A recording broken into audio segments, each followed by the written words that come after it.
Naging matipid naman sa pagtatanong ng defense team ni VP Sara sa mga testigong iniharap ng prosekusyon ngayong araw. At live mula sa Senado, may Express report si Mobile Journal Arles de los Santos. Arles, bakit nga ba tila parang hindi masyado nagtanong itong depensa?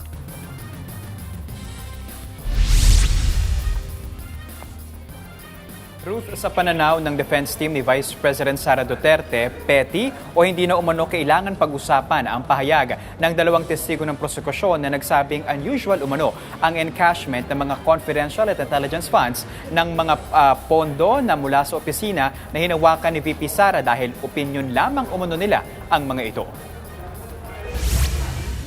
Sinabi yan ni Attorney Michael Powa nang tanungin kung bakit hindi na siya na-cross-examine sa pagsalang ng unang testigo para sa Article 2 of Impeachment ni VP Sara ukol sa umano'y maling paggasta ng confidential fund na si Violeta Campuzano, retired department manager ng Land Bank Shop Boulevard.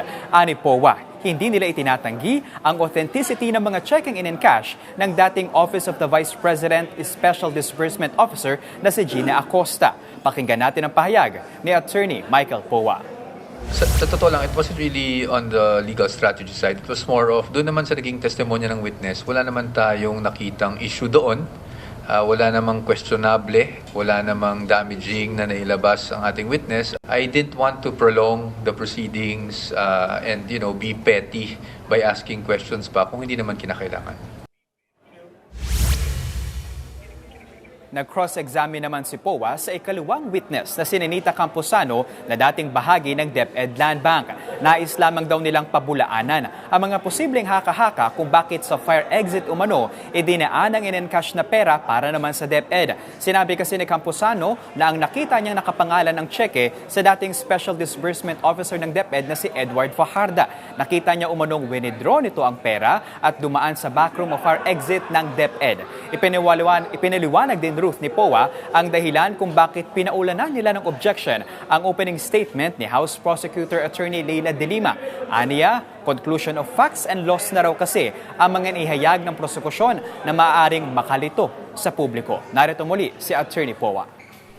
I have the utmost respect for her, so I did not mean to offend her at all. At sa pananaw ng defense, dapat yon ay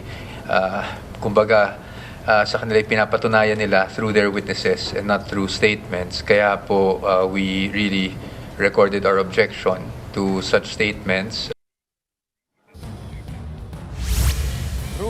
Tinanong din natin si Powa ukol sa naging pahayag nga ng prosekusyon na tila nagtutugma umano ang confession ng umano'y bagman ni Duterte na si Ramil Madriaga. Ani Powa, kailangan daw na patunayan ito ng prosekusyon sa paggulong ng paglilitis. Habang nanindigan naman Ruth ang defense ni Vice President Sara Duterte na hindi dapat maging alternate ang presentasyon ng prosekusyon at defense ng kanilang mga argumento at ebidensya dahil ang burden of proof daw ay nasa prosekusyon. Yan muna ang latest. Balik sa iyo, Ruth. Yan po ang Express report ni Arles de los Santos live mula sa Senado. Mga kapatid, Ruth Cabalco, para sa mabilis na pasada ng mga balitang dapat niyong malaman, mag-follow at mag-subscribe sa social media pages ng News 5.